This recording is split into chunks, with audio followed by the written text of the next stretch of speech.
Hi there. You're listening to the Council of Canadians podcast. Welcome, everybody, again, and thanks so much for being here. My name is Jessica Chung, and I'm Council of Canadians Water and Climate Campaigner.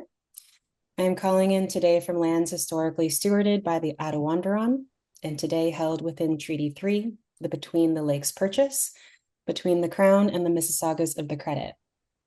The home and family I tend is on territory the Mohawk call Fadina-Donna, the place where the rivers meet, and is also known as Guelph, Ontario. So I'm very grateful to be gathering with you all from this river confluence I live at to talk about water, and really looking forward to hearing from Janine MacLeod in a more spacious setting. Because the way Janine speaks of the hydrological cycle is mythic, poetic, and pure magic. But before I share anything more logistical, I want to invite us to arrive where we are and to think of water together for a moment. Perhaps you have a glass of water nearby, or there's a watershed or water source that you feel deeply connected to.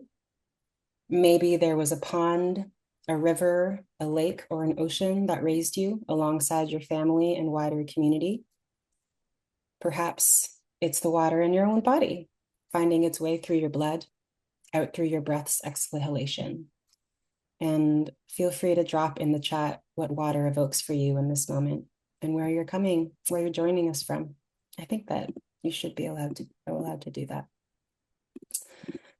And so while land acknowledgements are the standard in our gatherings, because of today's topic, I wanted to invite a living water acknowledgement that brings us into intentional orientation to our shared waters. Water connects us all and escapes captivity.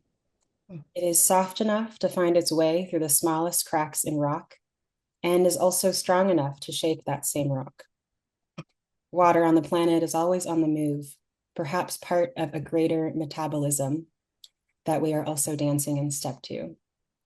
And while the homeland my ancestors knew is on the other side of the planet in Guangdong, Hong Kong, also known as South China, water belongs to us all, and we belong to water. There's no border that we can claim when we belong to water. For the river and ocean you step in each day is always different. And I think this is an aspect of water's power. Borders fall away, and what counts as kin widens. For as all we know, water is life. Life emerged from water over 500 million years ago. Water came from space in the deep cosmos to our planet here and made all of life possible. And a quote from Thich Nhat Hanh that I love is, "Water flows from high mountain sources. Water runs deep in the earth. Miraculously, water comes to us and sustains all life." But as we know it, water is under threat. By 2030, the planetary need for water will outpace available water supply by 40%. And this statistic entered our minds before the global rollout of AI. Even here, in a country holding 20% of the world's fresh water, we withdraw the equivalent of nearly 38,000 Olympic-sized swimming pools every single day. Almost 80% of it is pulled by just two industries: power generation and mining and manufacturing. But abundance is not the same thing as safety. And as we see droughts in multiple provinces, that myth of abundance is becoming less of a reality. That threats from pipelines, nuclear waste, privatization, glyphosate spraying of forests, on and on, we realize that every threat to people and planet is also a threat to water. Water has traveled through fungi, plants, and animal bodies, through our ancestors to find us here. Many indigenous and ancient cultures view water as a conscious, living element. In these traditions, rivers, springs, and oceans are believed to carry the prayers, emotions, and histories of the people and environments they lived with. And I want to honor all of that long history and memory that is here. And I also wonder what water remembers through you. Shortly, I'm going to turn it over to Janine MacLeod. Janine's going to speak for about 30 minutes, and then we'll have time for Q&A. As you're listening, you can use our Mentimeter to submit questions and also upvote questions for Janine to consider. So I'm going to place that into the chat now. The other option is to just go onto your browser and type in menti.com, and the code is right there for you. Of course, you can also leave your questions in the chat directly in Zoom, and we'll do our best to shuffle them over to Mentimeter. We like to do this because that way we can actually harvest the questions, and I find it a really beautiful data point for us to consider as we continue our work. So in a moment, Janine, I'll invite you to introduce yourself. And for now, I'm going to put your bio in the chat as well, because I think everybody that registered would have seen this. And I wanted to name that Janine is also one of the creative minds behind the Council's New Waters Life Art Challenge, bringing her rare gift for weaving rigorous scholarship with imaginative and poetic ways of relating to water. Some more information on that said art challenge is here. And we're inviting community all across the country to support youth in an art challenge that will be juried by Maud Barlow, Isaac Murdoch, and members of the Just Seeds Artist Cooperative. And we'll share the Just Seeds peoples there as well. And with that, Janine, I'd love to hear from you. It was a lot of words from me. Thanks. All right. Jessica, thank you so much. She basically said it all. There's nothing left for me to say. That was a beautiful introduction to our conversation. I'm going to take a minute just to figure out how to share my presentation with you all. Let's see. Version of screen. Whoops, it's not really happening here. Just a minute. Janine, we can see your screen there, but But there it you're is. not seeing, okay, I got to go into presenter view here. There we How's go. that? Is Yeah, that that's great. happening? Can you see the slides? Yeah, Perfect. it's playing in water. Beautiful. Okay, amazing. All right, so yes, thank you so much to the council for having me. I'm speaking to you today from Tla'amin territory. Um, this is a beautiful, beautiful place on the West Coast with incredible, vibrant water that is so lively because of the way the Tla'amin people have cared for the waters here since time immemorial. It's very beautiful. It's really great to be working with the council right now because Maud Barlow's incredible, impassioned activism around water is what really got me going, wanting to devote my energies to water when I was a young person. And we were fighting the privatization of Vancouver's water system, which was an early victory for us. So all through the years, I've been involved in water activism of different kinds, and that has brought me into contact with Indigenous teachings on water. So as I've been involved in fighting pipelines, fracking, logging, mining projects, and other things that threaten the integrity of our waters, I've had the privilege of being part of water ceremonies and hearing elders from different Indigenous traditions here on Turtle Island talk about the importance of water. And those teachings really moved me, and I brought them back into my academic work, which is in environmental cultural studies.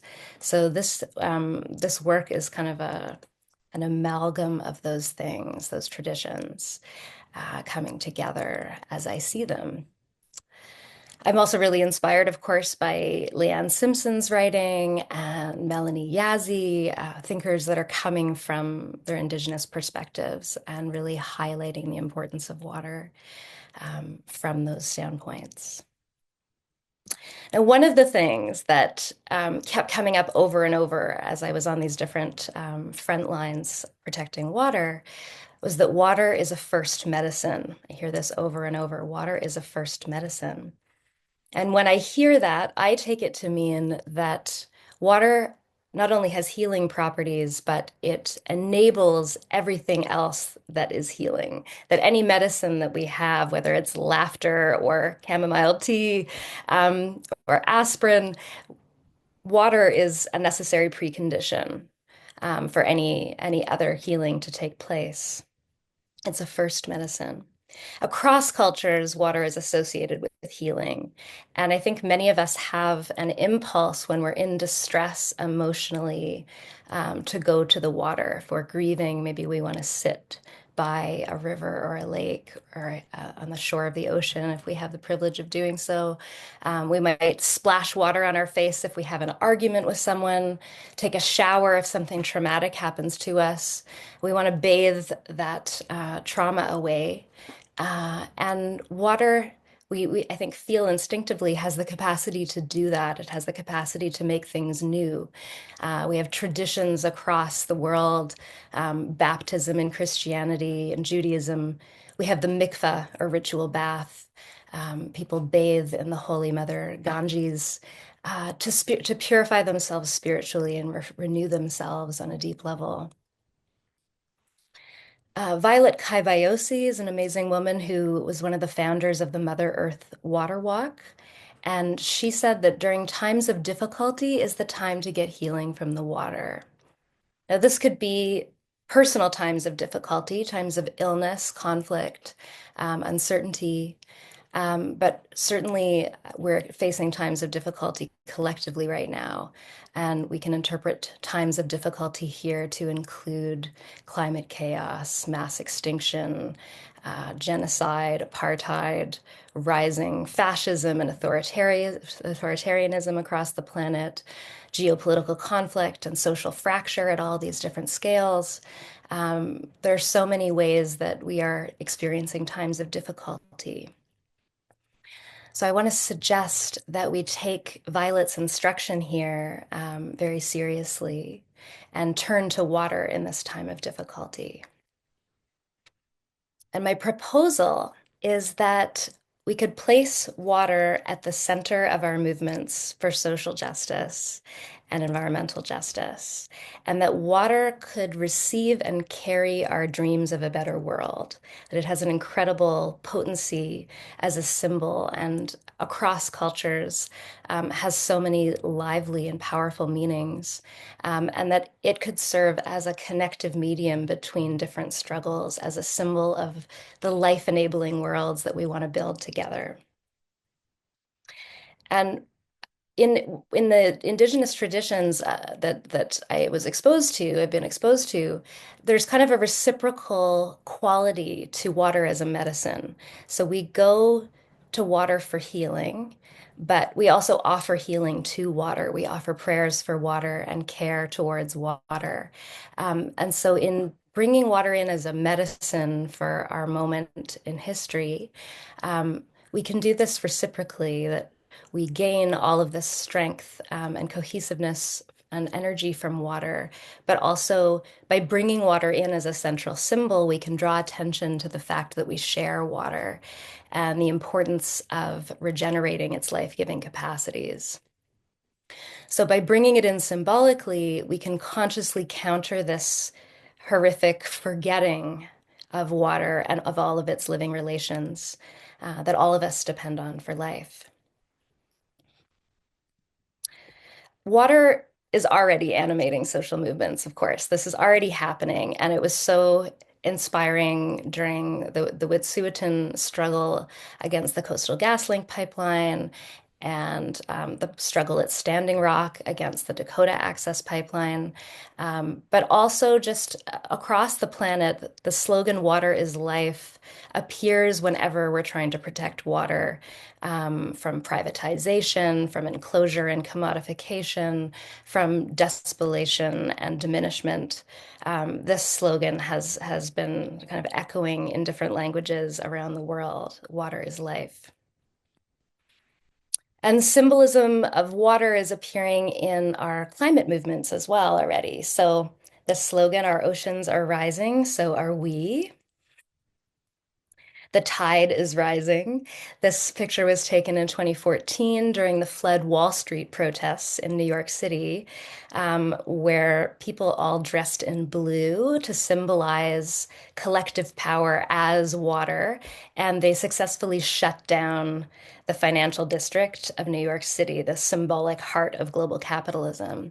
So here, the symbolism of collective power as water was turned against the destructive force of finance on the globe.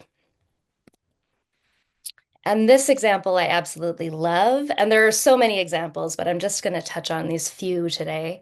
The group No More Deaths is a migrant justice organization at the US-Mexico border. And they have the slogan, "Water, Not Walls." And one of the things that they do as a group is they leave jugs of water in the desert so that people who are trying to cross into the United States won't perish in the desert. They'll find water. It's this offer of hospitality and care and this willingness to share the substance of life with others. So water comes to symbolize all of these orientations. We go back to the civil rights movement. Martin Luther King Jr. says, "We are not satisfied and will not be satisfied until justice rolls down like water and righteousness like a mighty stream." It is a very powerful symbol. And some of these examples that I've just given are explicitly concerned with protecting water. The earlier examples, water is life. Other examples, water is just a symbol. But in this kind of future orientation towards water and life that I am imagining, we could connect those things. So use water as a symbol for all kinds of different movement aspirations, but always be recognizing that that is a sign of affiliation in a movement for water and life, or a collection of movements for water and life, that share this substance together and are concerned with regenerating its life-giving capacities. Now, at the moment, with water under threat as it is, any aspiration for liberation, whether it's racial justice, migrant justice, disability justice, the realization of their aspirations relies on restoring the life-giving capacities of planetary waters.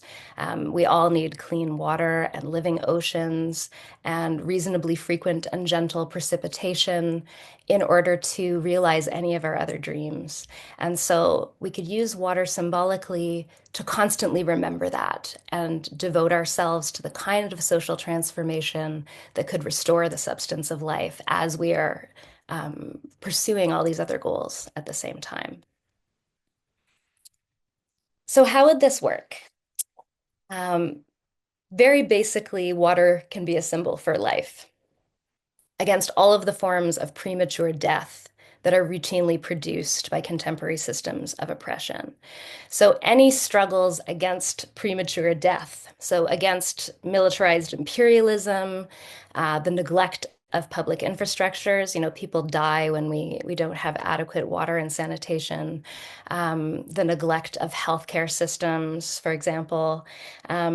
Struggles against species extinction, against climate chaos, against racialized police violence, missing and murdered Indigenous women and girls, overdose epidemics of suicide, hunger. So many of the things that are bringing unnecessary premature death right now could be opposed by this symbol of life-giving water. And the symbol of life-giving water could bind together all of these struggles that are struggles for life. And in particular, I want to kind of think about how we could reframe our response to climate change, that the central terms of reference when we talk about climate change are so abstract. We talk about 1.5 degrees of warming or 350 parts per million of carbon. And I think the climate movement has done an incredible job of building passion and emotional identification with these terms that are totally intangible and abstract. We can't see or feel greenhouse gases, and their cultural resonance began at zero when they were discovered in the 1950s.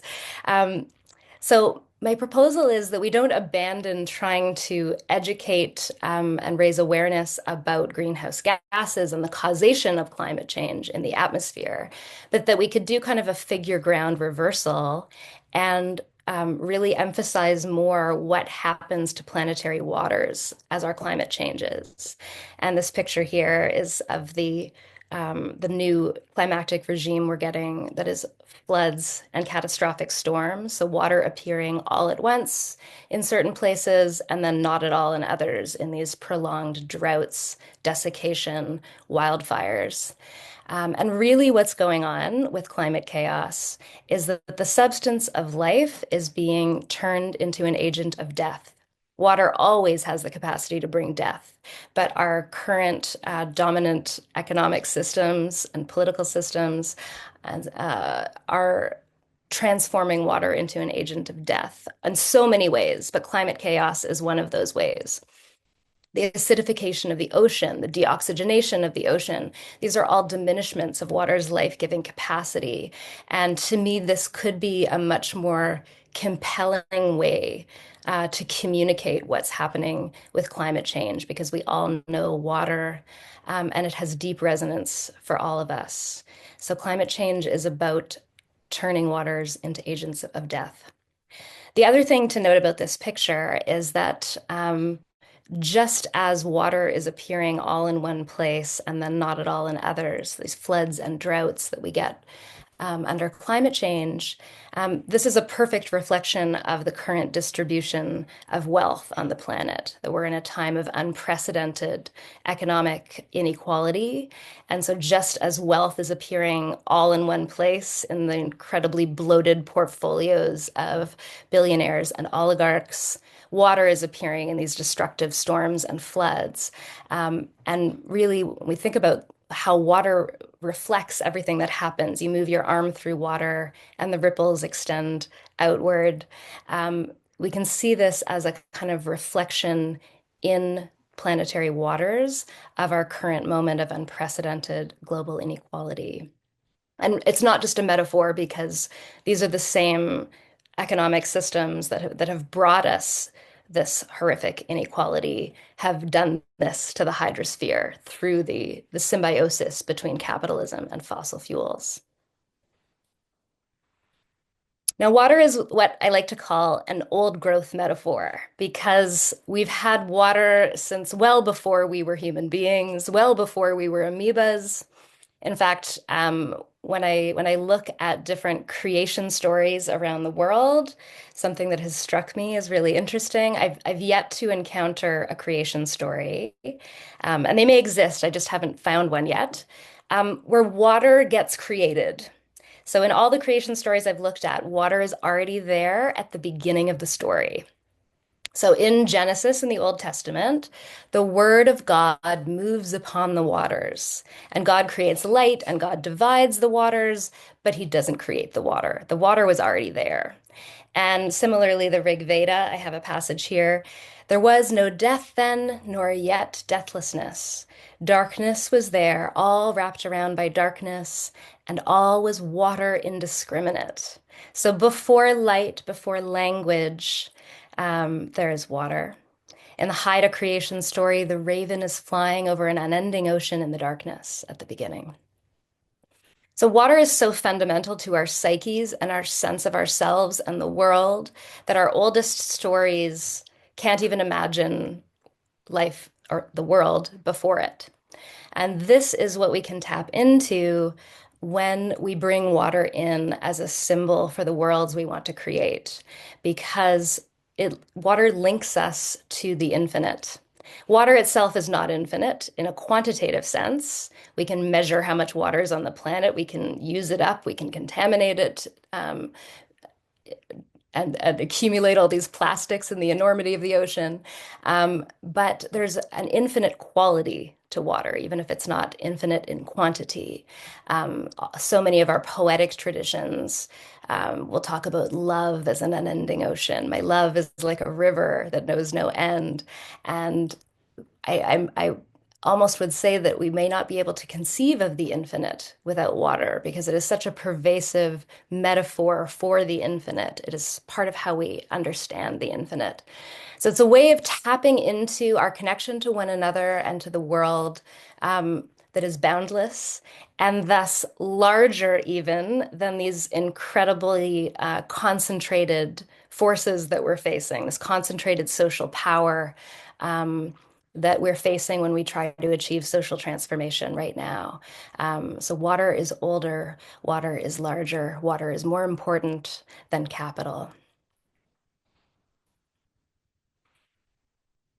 And this is kind of a list of some of the ways that social movements on the left have defined themselves in opposition to the systems of oppression that they're resisting. So decolonization, anti-racism, anti-capitalism. We've often framed our struggles in negative terms, and the things that we're struggling against are at the center. So we circle around fascism, imperialism, austerity, and we fight against them. But when we imagine our work this way, it's hard to imagine getting beyond these things because our identity, we're anti-capitalists, we're anti-racists, our identities become bound up with the things that we're fighting.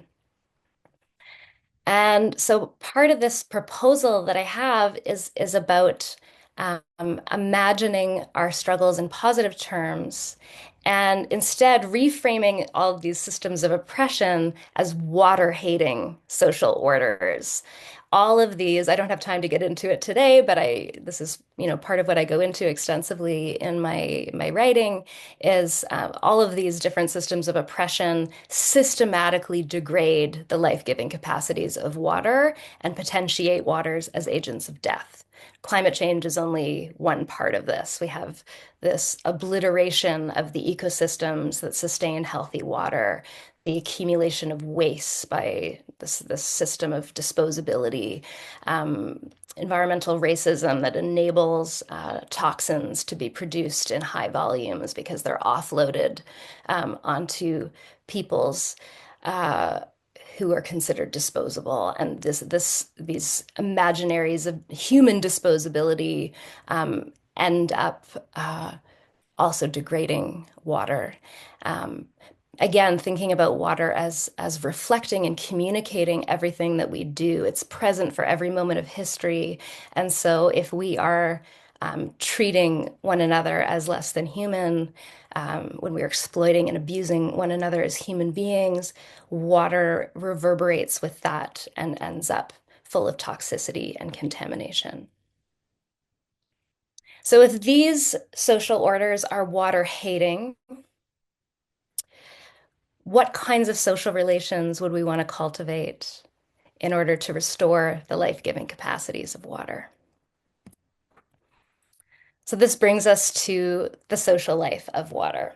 If we imagine, Jessica started us off talking about how many millions of years ago life started to climb up on land. I'm just going to go to the next slide and look at the slide on the left. This is a barren, rocky landscape, and we can imagine all of the continents like this. So go backwards 50 million years, and life starts to crawl up on land. When rain falls on this landscape, it evaporates immediately and it runs off into the ocean. And rain clouds don't even make it into the interior because it's too bakingly dry. So life had to figure out how to collaborate. We're all made of water. We're all, something around 70% water, all of us living beings. We had to collaborate to make a habitat for water on land. And all of the creatures participate in this. We all do it together. So here's an example of a prairie ecosystem. Obviously, these collaborations look differently across the planet in different ecosystems. But here we see the buffalo. They roll in the dirt in the same place year after year to cover themselves with dust or mud and protect themselves from insects. But they do it in the same place and they create a buffalo wallow. When the rain comes to the prairie, it collects in the buffalo wallow, and that slows it down enough that it has time to infiltrate into the ground and perhaps reach an underground aquifer for long-term storage. And I love this painting here because it shows you the subsoil and all of these different creatures of different sizes, the snakes, the ants, the prairie dogs, the ferrets, the rabbits, they're all making tunnels in the prairie. And when the rain falls, it can use these tunnels as passageways to get into the ground and also to reach aquifers. We can't see it in this picture, but if you go in microscopically, this is happening at tiny scales. So we have the large tunnels made by the prairie dogs and rabbits, and then we zoom in and we have all kinds of little insects, worms, and go smaller still. There are bacteria in great multitudes in living soil, churning around, eating each other, chasing each other in the soil. And everywhere they move, there is a passage. So life makes these passages in the soil that turns it into a sponge. It can absorb heavy rain and hold it through times of drought. Now, we need this particularly badly right now because many millions of people on the planet rely on glacial snowmelt for a lot of their water for agriculture and water for life. And as we lose glaciers, that's going to diminish. The river flows are going to diminish in the dry season. And then we did have these aquifers that we can draw on in times of drought, water that has been stored over millennia, but they have been overpumped by the rapaciousness of global capitalism. And so a lot of aquifers are in critical condition or entirely dry. So the only water storage that we have left is the permeability of the soil. And it is vastly preferable to storage in reservoirs above ground because a reservoir is open to the sky and has a huge rate of evaporation when it gets hot. But the water in the soil is shielded from evaporation.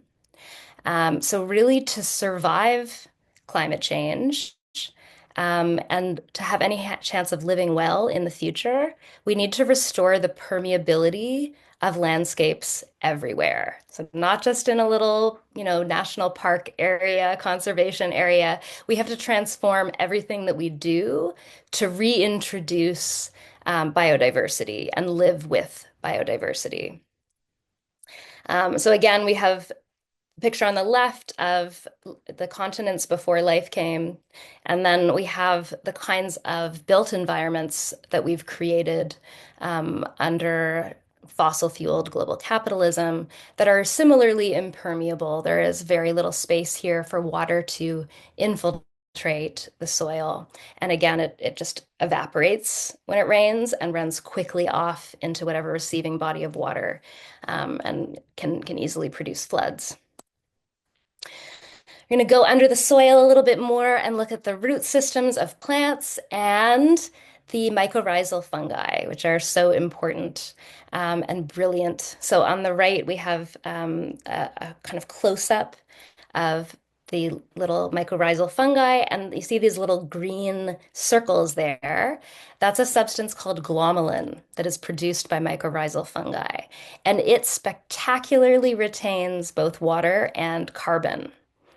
So mycorrhizal fungi have an incredible contribution to make to sequestering atmospheric carbon and retaining water at the same time.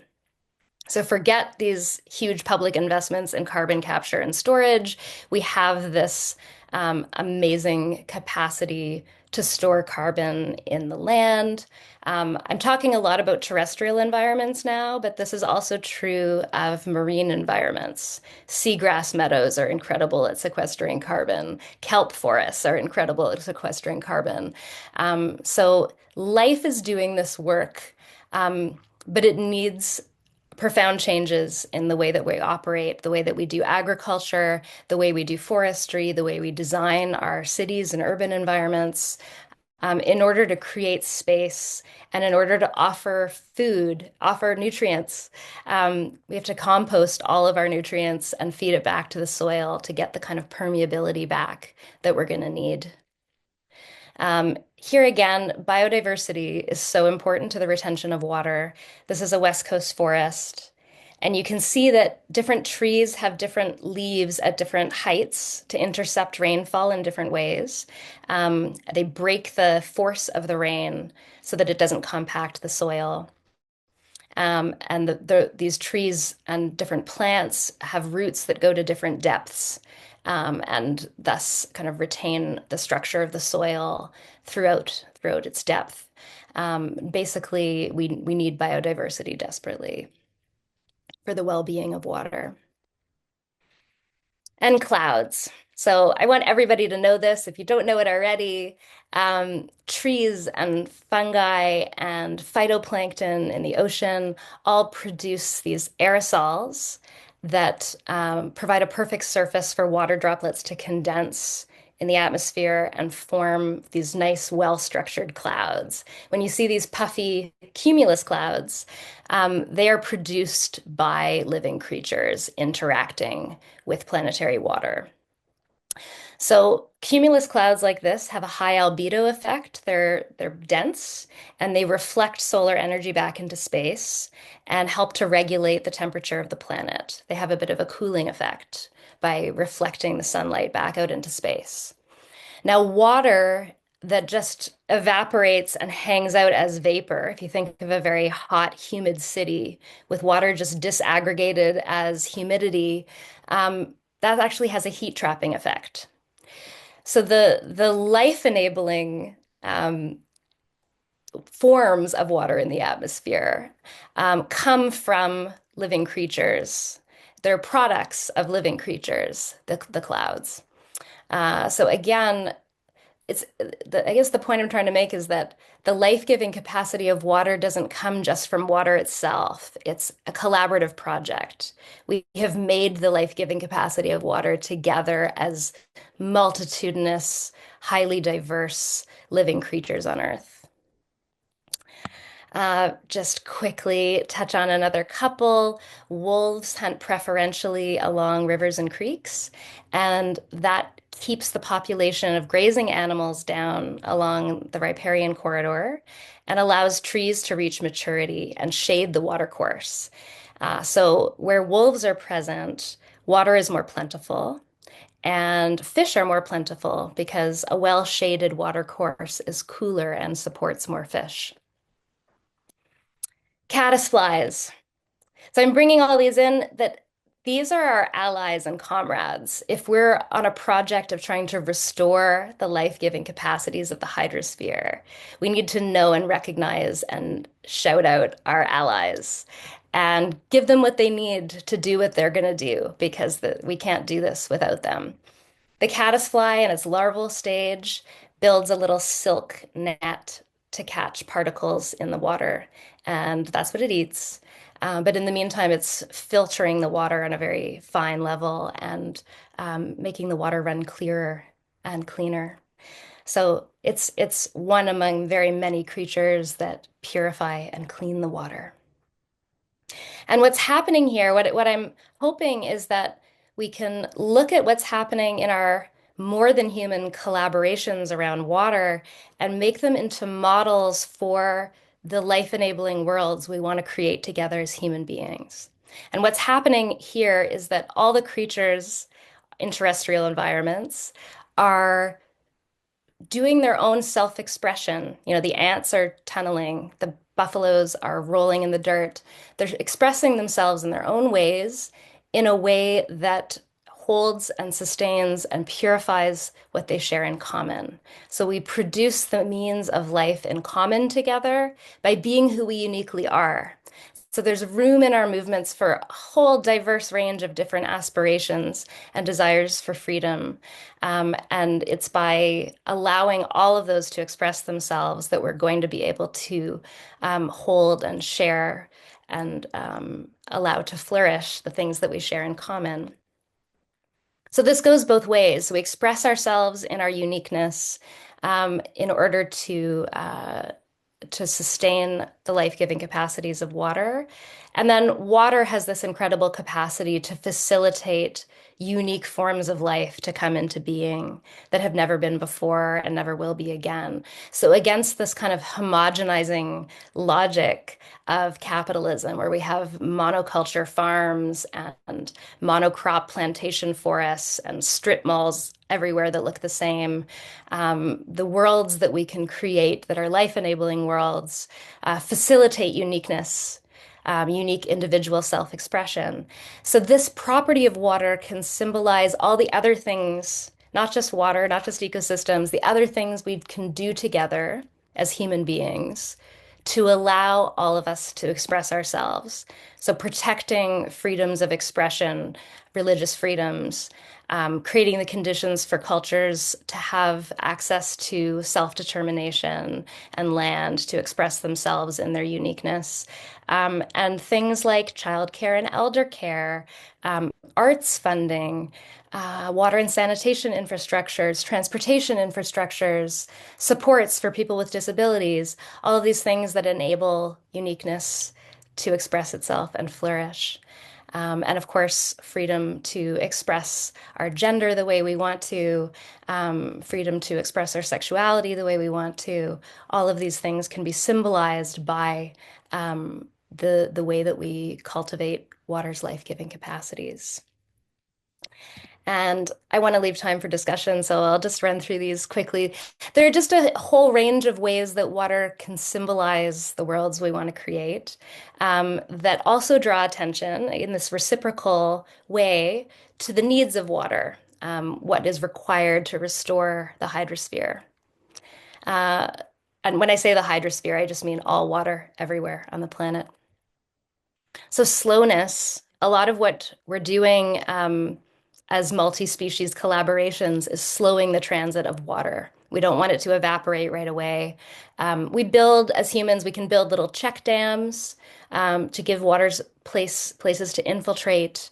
We're introducing slowness into the movements of water. And again, water is life. So the same forces that have been driving our lives into horrific levels of haste and time pressure and time scarcity have also been speeding up the hydrosphere with those paved impervious environments I was pointing out. These are the imperatives. You know, capitalism not only has a growth imperative, but an acceleration imperative, that the faster you can turn over your capital, the better you do in competition with other firms. And this push to make workers work faster, to accumulate more profit, this constant drive to acceleration that fossil fuels have enabled to an incredible degree. This is part of what we need to undo and de-accelerate all of these processes so that we can live fulfilling lives and healthy lives and put energy into our relationships. So our slowing down of water can be symbolic of this shift. And finally, diffusion, that everything that falls into water spreads out as broadly as possible. And as I said before, when we're addressing global climate change, we're trying to diffuse the distribution of rain. We don't want rain to come all at once in one place and not at all in others. We want to redistribute rainfall. To rehydrate the landscape, we need to redistribute nutrients. We need to feed the soil with our composts, manures, things like this in an intelligent way that can be absorbed by living things. And we can make our programs of redistributive justice in the image of that diffusion. So we can be like water as we do some of these things. So as we have movements for economic justice, pro-democracy movements, democracy is about diffusing social power, keeping it from concentrating in the hands of oligarchs or authoritarian leaders. So when we strengthen democracy, we're diffusing social power. Housing for all, feminist struggles for a fair distribution of care work and household labor, movements for reparations and restitution, a jubilee on personal and national debts. It goes on. All of these things that are focused on redistributing the different forms of wealth and power that have been concentrated under systems of racial capitalism. Even the concentration of harm in vulnerable communities, that's another thing that needs to be diffused. And water can be the symbol and emblem for all of that. And I'm just going to end with this quote from Reuben George. For those of you that don't know him, he's a Tsleil-Waututh water protector, and was really, really in the forefront of efforts to stop the Trans Mountain Pipeline. He said that we only receive good things from the water. The only thing we should be putting into the water is the same thing we get out, is goodness. So what I'm imagining is that we could put our love for life, our love for the world, and our refusal to give up on the world, and all of our aspirations for what we would like to see in a better future, that we put all of these things into the water. And whatever we put into water spreads out as broadly as possible. So my hope is that we put these things into water and they propagate. So thank you so much. Thank you, Janine. That was so magical. Oh, I could listen to you talk for so long. So lovely. Thank you. So right now Roy, I saw your hand. Feel free to put it back up if you want to. So if you want to ask a question live, feel free to put your hand up, then I can actually unmute you. But I want to riff off of, first, I think I'll like put this link back in just in case people did want to submit any questions. There's 2 questions right now, and it was put in the Zoom chat. So I think I'll kind of riff off of it out of the 2, an idea that you also proposed going forward. So J.E. Kim says this presentation is deep and compelling, but still speaking to the converted, or at least those of us who already accept that dominant, extractive, unsustainable capitalistic systems are diminishing, polluting, or otherwise destroying water. How do you or we speak to those interests that are served by this destruction? And I want to kind of partner that with your idea that part of the antidote, I think, that you're offering us right now is to explore what it means to diffuse. And so I'm curious what that might stir up for you or for others in this chat. Yeah, that's a really good question. Mm. I designed this talk knowing that I'm speaking to people who want to come to a talk on water that's hosted by the Council of Canadians, and it enabled me to get into some of these strategy pieces. I think for other audiences, I would want to begin by really showing how capitalism is systematically water hating, and how colonialism and racism work with capitalism to degrade planetary waters, and that it's not just the excesses of these systems that do that, but their everyday operations, something integral to their logics that do this. So that would just be a different talk. But that's just what I have to offer. I'm curious what others have to say about that question, because that's definitely a burning one. Yeah, I think in many ways, I think there are some questions that are so big that currently actually don't have a really succinct or easy answer. A lot of it comes down to like, it depends, like what context you're in, as well as it's like a question that kind of guides your life. So it's like this metaphor that I think sometimes I've seen repeated in Rilke's poetry is like, we are living out that answer. We don't actually know the answer right now. Yeah. If anybody else has any ideas, though, feel free to put up your hand and we can have a discussion, which would be lovely. Same person that asked that question is asking, is anyone seriously concerned about the possibility of the US, especially under the current administration, diverting fresh water from the Great Lakes? I know Trump had talked about this maybe last year in the fall, I think around the fall. And he's not repeated that, I think, more recently, but I think it definitely should be a concern of ours, considering how much drought is happening. Yeah. Yeah. Do you have anything you want to add to that? I would just concur that that's a major concern. And as you know, all of these very unsustainable uses of water play out both on both sides of the border, the build out of AI, for example, and the way that we continue to practice agriculture and frack gas and all of these things that consume vast quantities of our water. Imperialist takeovers of water systems are entirely likely, I would think. Yeah, Yeah. yeah. And I think at least in Ontario here, there's definitely the move to privatize water. And so you can expect what what that might lead to. Yeah, definitely troubling times that we live in. I think I want to like echo some of the thoughts that Maud Barlow has also brought forward is like this idea that Canadians live with this myth that, well, we live in a very historically water abundant country. And she's reminded us repeatedly that like this is going to change. It already is changing. You know, depending on where you are in the province, it's been changed. It's no longer a thing coming for you. It's already a reality. So as to like how quickly this will happen, yeah, is Mhm. a pretty serious threat we're all facing. Another question from Brian Patterson in Calgary. What is meant by oxygenation of oceans?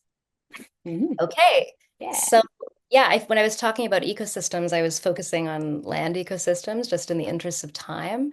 But life in the water also needs oxygen. You know, fish absorb oxygen through their gills, they breathe underwater. And there are many different reasons for deoxygenation of the ocean right now. One of them is nutrient runoff. So, when you have factory farms that are spraying all kinds of synthetic pesticides on the land, when you have giant uh, hog farms and cattle feedlots, all of the wastes from those and all the nutrients, the nitrogen and phosphorus in those wastes are contained in one area, and that runs out into the receiving body of water and overloads the ecosystem.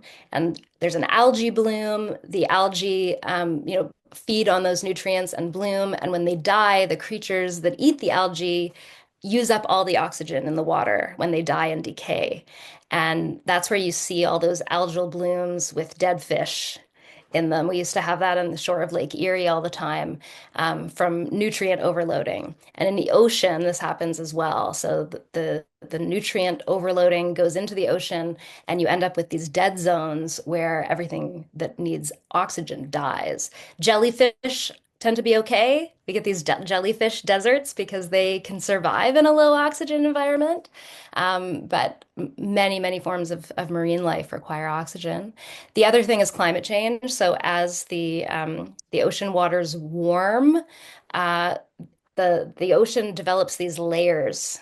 It doesn't turn over and circulate as much. It's just something to do with the temperature gradient. And there are layers of the ocean that lose their oxygen because of that. They're not sort of hitting the surface and incorporating the oxygen from the atmosphere as well. And so there's less mixing in the water. Um, I kind of found that interesting because we talk about social stratification when we have societies with a lot of hierarchy, and there's a stratification effect happening in the ocean too that is causing a lot of death by anoxia. So anoxia, when you don't have enough oxygen, life in the ocean is actually suffocating from climate change. Mm, thank you for that. I just want to read out some of the responses in the chat. And then there's a couple more questions that have come in as well, which is great. Sherry has checked, sorry, I hope I'm saying it properly. One approach may be to ask people how they feel or experience their connection to water, being so intimate to our daily life that we scarcely notice. I think this kind of goes to like, what can we do to speak to those that are not yet converted? Yeah. There are a couple of Denise Oliver, there are a couple of Americans working in conjunction with Oxford that are proposing a new life-affirming economic paradigm called market humanism. Hmm. Yeah, I think this is a time where a lot of new things are also coming about as well. Michael Vine, and so Denise left a link there, and then Michael Vine said the Alberta government is actively courting coal mining in the eastern slopes of the Rocky Mountains. They've actively obstructed a referendum petition choosing separation ones instead. Would you suggest a course of action to oppose their actions? Well, yeah, I think we need to oppose coal mining. There's a lot going on in Alberta. There's a lot to do there in terms of opposing these giant data centers, and then now also coal mining. Um, yeah. And as I said earlier, as the glaciers in the Rocky Mountains diminish, the flows of water heading to the major population centers in Alberta and Saskatchewan can be expected to diminish as well. So you can't be squandering water on these things that are not supportive of life. We need that water for producing food and for living. So. Yeah. I think about even like when I'm gardening, like I'm like, wow, like so much of the stuff that we grow now is so water intensive. I'm like, what are we going to do? But it's not just about the amount of water that is used. I mean, I sometimes, want to show the difference between like a biodiverse farm and a plantation farm in terms of the amount of evaporation that happens and the way that the water is retained in the soil. So industrial farming crushes all of the life in the soil with heavy machinery and kills it Mhm. off with pesticides. So that porosity that I was showing in the picture is not there. And that requires a huge amount of extra irrigation water. So they try to talk about this precision agriculture where they're going to save water by putting this very precise AI data directed amount of water to each plant. But compared to what you gain in water efficiency by having living soils protected by mulch, protected by biodiverse intercropping, things that you can't really do with giant industrial machinery, but you need a lot more human labor on the land to do that. Yeah, it's a no-brainer. If we weren't guided by profit motives, it would be a no-brainer in terms of what to do to conserve water in our food production. Mhm. I mean, the good thing is that we know what we have to do. Yeah. The Well, bad and news. the other good thing is that the things we have to do to restore the hydrosphere are also the same things we need to do to achieve justice and liberation. So that's a promising overlap right there. There's Hmm. big tasks. That's Hmm. Hmm. For sure. Okay, I think we have time for maybe, let's see how far we can get. Beautiful. Thank you from Karina M. What do you envision as the most catalytic, far-reaching change that an individual and or collective group can do? For example, lobbying for changes in the federal or legislation, regulation, policy, or education, or a grassroots water initiative, and so on. I just would say all of it. Yeah. The major change that I would like to see in the way we do all of this is that we have an overarching vision of radical social transformation, that we have a really clear vision of where we want to go together Yeah. in terms of very different economies and relations with one another in the biosphere. So when we do these individual things like fight the coal mining in Alberta or lobby for different kinds of environmental regulations federally, that we're connected to one another and we're connected to this shared vision at the same time. Yeah. I want to like really emphasize this that it's like I kind of even think back of that picture of the prairies that you showed. It's like we don't need a million buffaloes and only buffaloes wallowing. What we need is like an ecosystem of people doing different things that contributes to all of it together. Yeah, yeah. So I guess I would really like invite like what feels like it has life for you, you know, because Yeah. I And think this that thing about expressing who we uniquely are, like what moves you? Are you really fired up about disability justice or about education for kids? Like what is it that you want to do? Are you really good at baking and you want to bring beautiful treats to meetings when people are organizing and make everybody be in a better mood and organize better? Like everybody has something to bring, and it's only going to be from reaching into our traditions that we come from, bringing all the gifts we have and operating at every scale and every level. yeah, I love that. And I think also just to add that like who you are in community with will also determine like what naturally has life. So yeah. I guess I would encourage you to like really check in on your relationships and what feels like a natural place to build together. Because that bison or that prairie critter is not like doing it by themselves, right? Yeah. Whole community support them. Mm. Okay, Eric Hansen, I know we're going like a little bit over time, and so maybe I'll just pause right now and thank everybody for joining us. I'd love to maybe go a little bit longer, so long as you're okay with that, Janine. Oh yeah. Yeah. Sure. Awesome. Yeah. Yeah. Awesome. I love it. But anybody that has to go, thanks so much for joining, and we are recording, so you can always catch up. So Eric Hansen, have you looked into what has happened to the water and sewer systems of England and how privatization has become a destructive force? Docudrama Dirty Business. 3 parts available on YouTube. Yes. For me anyway. I'm glad you're providing a link for people to have a look. But yeah, it is a disaster. Privatized water companies have an interest in people using more water because they're paid by volume. And if they can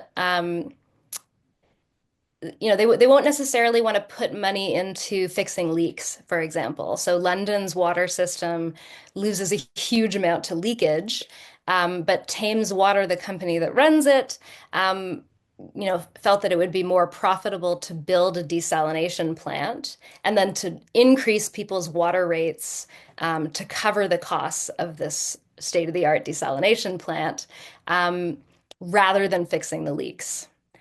So, making these decisions purely on economics, and also just sort of finding, if there's an excuse to raise the rates, they're going to want to do that, and they're going to want to reduce their costs. That's how they're going to improve their profits. So there's going to be less monitoring. Yeah. Yeah. I mean, that really just begs the question, like, what will it take for humans to prioritize something other than economics? Like, how can we incentivize moving away from that?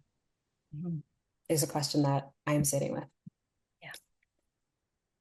Okay, Avril Torrance, can someone speak perhaps at the end to how exactly, okay, maybe I'll come to that one at the end then. J.E. Kim again. There's a theory that it takes only approximate 3.5% of a population to get on board with any issue in order to affect change regarding that issue. Where do you think the Canadian population is at? Are the crises of water on people's radar? It's a great question. Yeah. Part of what I think about and write about is how invisible water is in mainstream media, given its importance to our lives. The lack of awareness, not only about the extent of the water crisis that we face on a planetary scale and in local places, but just how freshwater ecosystems and marine ecosystems work. Like, this is something that we all should have literacy in because it sustains our life. So there's a tendency to actually just exhaust all the groundwater before noticing. This has happened all over the planet, that giant lakes have disappeared before there's any kind of action, and often there still isn't action. So yeah, I don't think it's on people's radar. If it is on people's radar, it's often when these catastrophes strike, like when there's a declaration that a city has reached zero capacity in their reservoir, and there's a huge crisis. Then it comes into the news cycle, or when there's catastrophic drought and wildfires, that comes into the news cycle. But because water is threatening to the operation of global capitalism, because if we're looking at water, we can see how the status quo cannot continue. I think that's part of why it remains invisible. It is a threat if we focus on water. Yeah. Yeah, that in some ways might be a really beautiful way to segue into Avril's question about this Water is Life art campaign and how chapters can engage. So it's like, imagine what Janine has just been shared with you. And like, when I spoke to Janine, I was also like, what? How did I not know this? And so imagine this kind of information, like making it to schools, to young people. Like, this is kind of, I think of this like we're taking this information and allowing it to diffuse, which I think is also really, really magical and important. So just to kind of outline it for people that are not have not heard about the art challenge yet. The idea, and currently we have 11 different people that have registered. And so on that link that I sent, there's a way to register, but the idea is that we would flow in tandem with the school curriculum. I think right now, like there's quite a few different provinces, so that's all very exciting. And the idea is to curate a curriculum that supports teachers. So it's like we would be, in some ways supporting them. And as we know, there's a lot of education cuts happening right now. And so they would learn hydrological education information. We would also call in community members. So it's like wherever you are, of course, there's going to be animals that are, as Janine explained, that are taking care of the water, but there are also human beings that are connected to water, whether it's conservation or wastewater and our public workers. And so the idea is to really invite community to come together around water and educating our youth. And where possible, like really inviting those Indigenous partnerships and knowledge keepers as well. So, and then because this is in conjunction with a couple members of the Just Seeds Artist Cooperative, we would then shift into, okay, you've learned a thing, hopefully you felt a thing as well, and you've learned some things about water on this global scale and also a deeper spiritual perspective. How do we take that information and these experiences and translate it into artwork? And so that's kind of like that next turning point of inviting children, and I think people of all ages really, to submit art. And there's something really powerful about art making. I mean, like it's a whole separate webinar. Oh, but yeah, I think there's something really metabolically interesting about art making in this time around this topic. And so that's all going to be submitted in the latter half of the curriculum. And then they'll receive it. Maud Barlow, Isaac Murdoch, a couple of the Just Seeds members will look at this all together and they'll select, I don't know, we haven't finalized exactly how many yet.